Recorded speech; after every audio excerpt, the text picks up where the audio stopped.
In a surprising twist, Canada has found a way to ease the economic pressure from U.S. tariffs by forging a stronger trade partnership with China. This shift comes at a critical moment, as the United States finds itself entangled in a trade war, not only with China, but also with longtime allies like Europe. As Canada, Mexico, and the European Union pivot their trade strategies toward China, a major question emerges. Are we witnessing the rise of a new global economic power? And what could this mean for America's influence and long-term financial stability? The potential consequences are enormous. In this video, we'll break it all down. Be sure to subscribe for more sharp insights into global economic trends. The Trump administration escalated the trade conflict by imposing a 20% tariff on Chinese goods, aiming to pressure Beijing into economic concessions. But China responded by slashing imports from the U.S. across multiple sectors and deepening ties with new partners like Canada and the EU. This isn't what President Trump anticipated. Instead of backing down, China is stepping up, taking the lead in a global trade realignment. For American businesses, this marks a critical turning point. U.S. farmers, manufacturers, and energy companies are feeling the squeeze as Chinese demand, a key market, declines. Prices are falling, uncertainty is rising, and international competitors are moving quickly to fill the gap left by the U.S. Washington's strategy may be backfiring.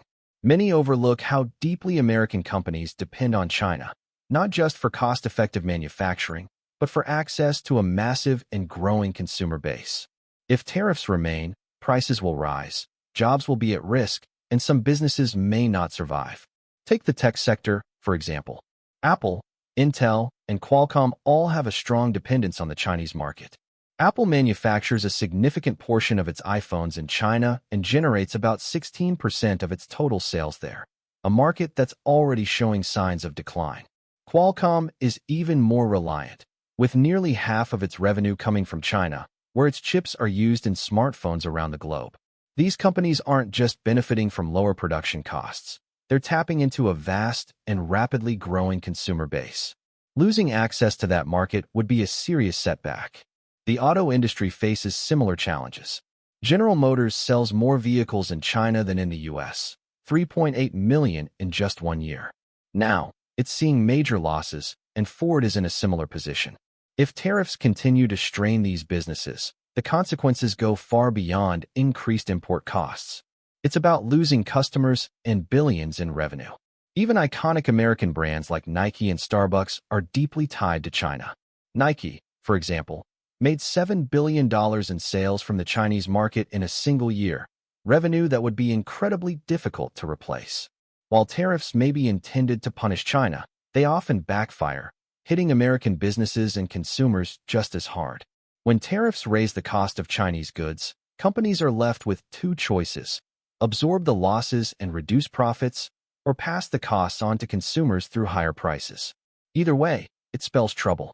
Prices for key materials like steel and aluminum have already surged, driving up the cost of construction, vehicles, and even everyday items like trash cans, coffee makers, and canned drinks. Some believe that tariffs will bring jobs back to the United States, but the reality is far more complex. Labor costs in the U.S. are significantly higher than in China, making domestic production much more expensive. Even when American toy manufacturers received more orders because of tariffs, the increased costs were simply passed on to consumers.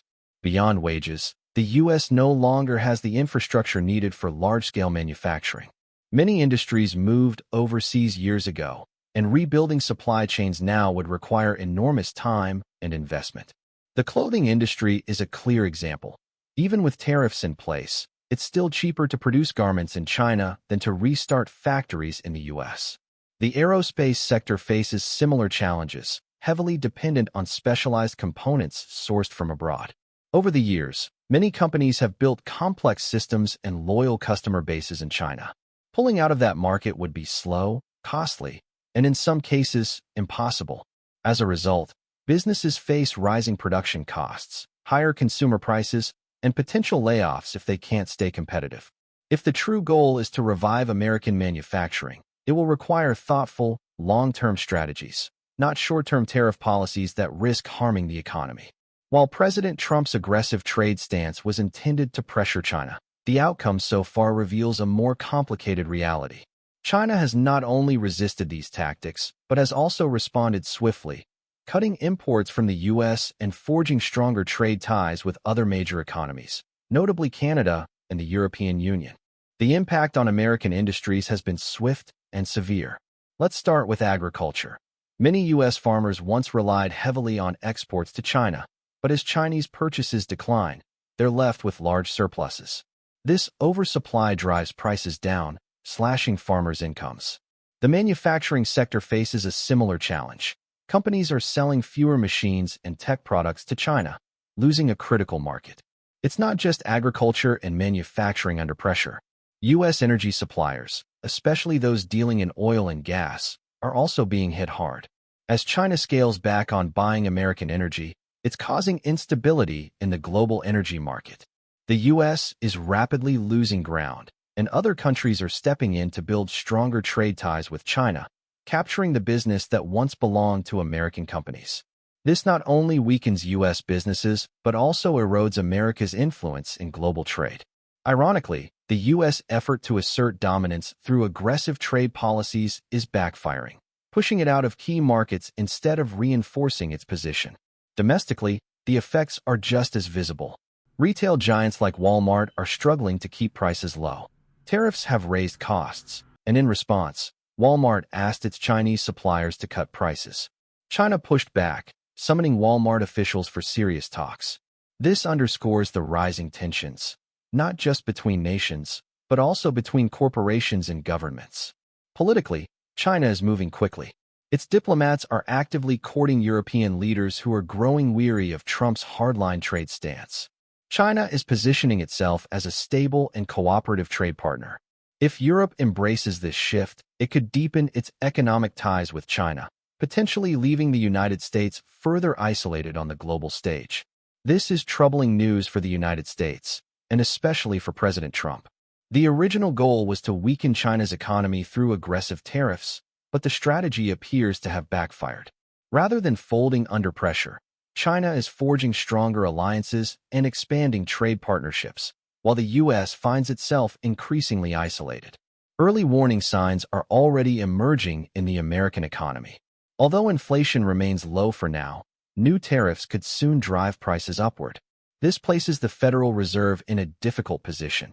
It must choose between fighting inflation or preventing a potential economic slowdown triggered by the trade war.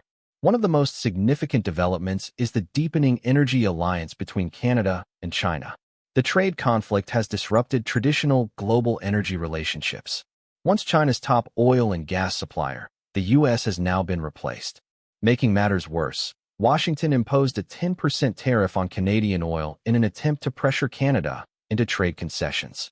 But instead of yielding, Canada pivoted toward China and began re-establishing its trade infrastructure.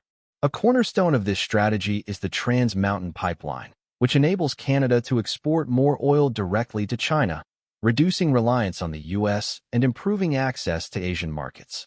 At the same time, China's demand for natural gas is rising, prompting interest in Canada's LNG, liquefied natural gas, project in British Columbia. This massive facility is scheduled to launch in 2025 and will export 14 million tons of LNG annually. This marks a major leap forward for Canada as an emerging global energy exporter. To support the shift, Canadian firms are securing long-term contracts, like ARC Resources' agreement to supply 1.5 million tons of LNG annually to ExxonMobil's Asia-Pacific division. The partnership aligns with China's broader strategy of securing energy from more stable and diversified sources. In response to U.S. tariffs, Canada is now considering reducing or even taxing its oil exports to the United States. If this happens, it could spell serious trouble for American oil refineries, many of which heavily rely on Canadian crude. Meanwhile, China is taking a strategic approach to its energy needs, securing new trade deals and diversifying its suppliers while geopolitical tensions remain high.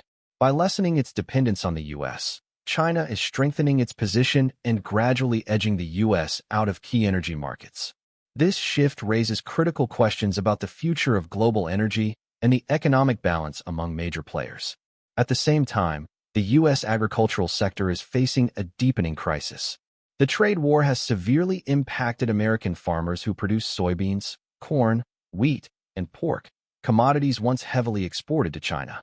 In 2016, the U.S. supplied 40% of China's soybean imports. By 2024, that share had plummeted to just 18%, with Brazil and Argentina now covering 74% of the demand. This drastic drop has left U.S. farmers with massive oversupply and collapsing prices, pushing many toward bankruptcy. The damage extends beyond farms. Companies involved in processing crops, transporting goods, and manufacturing agricultural equipment are suffering steep losses. The situation became so dire that the U.S. government had to intervene, distributing $122 billion in aid, including $7.7 billion solely for soybean farmers. Meanwhile, European pork exports to China surged by 35%, capturing even more of the market that once belonged to American producers. China's retaliatory tariffs have made most U.S. agricultural goods more expensive and less competitive. As a result, American agriculture is in distress, and concerns are growing about the broader economic impact. In parallel, China is rethinking how and where it sources key products and technologies, increasingly looking beyond the United States. This strategy is making China more economically resilient while giving it a stronger position in global trade negotiations. For the United States to remain competitive, a major shift in trade policy is urgently needed. Without it, America risks being sidelined in global supply chains and losing its influence in international commerce. The stakes couldn't be higher. Without swift and strategic action, the U.S. could see its leadership in the global economy slip away. But this story is far from over. We'll continue monitoring these developments and keep you updated as this economic power struggle unfolds. Be sure to subscribe so you don't miss the latest on this critical global shift. With the future of international trade hanging in the balance, the decisions made next will shape the economic landscape for years to come. Stay tuned.